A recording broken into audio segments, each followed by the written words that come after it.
Hello everyone, কেমন আছেন সবাই? ভালো নিশ্চয়ই? হ্যাঁ, আমিও ভালো আছি। তো আজকে আমি বানাচ্ছি বাঁধাকপি দিয়ে মাছের মাথা দিয়ে একটা তরকারি। তো কেমন করে বানাই একটু দেখিয়ে দিচ্ছি। এখানে আমি বানিয়েছি বাঁধাকপি, আলুটাকে ছোটো ছোটো করে কেটে তাতে একটু তেল দিয়ে তাতে আবার বাঁধাকপি আর আলুটা দিয়ে একটু নাড়াচাড়া করে ঢাকা দিয়ে রেখে দিয়েছিলাম। সেটা কিন্তু খুব সুন্দরভাবে নরম হয়ে গেছে। তারপরে আমি নামিয়ে রেখে দিই। বাঁধাকপি না এইভাবে আমি শীতকালীন যদি বাঁধাকপিটা হয় তাহলে কিন্তু আমি মশলার সাথে একই সাথে দিয়েই কষে কষে রান্না করি।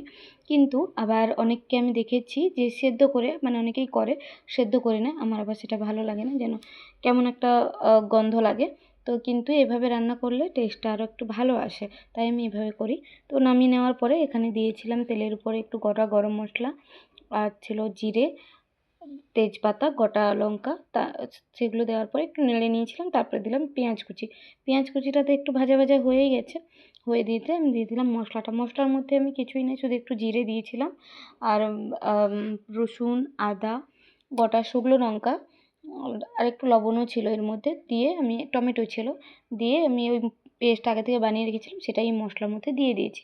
তার সঙ্গে একটু হলুদ দিয়ে নাড়াচাড়া করলাম। কেননা লঙ্কা গুঁড়োর থাকতে গোটা লঙ্কার টেস্টটা না ভীষণ ভালো লাগে। একদম বাড়িতে যেমন আমাদের রান্নাবান্না হতো না, মানে আমার মা যেরকম করতো ওই রকমভাবেই লাগে ভালো। বাঁধাকপি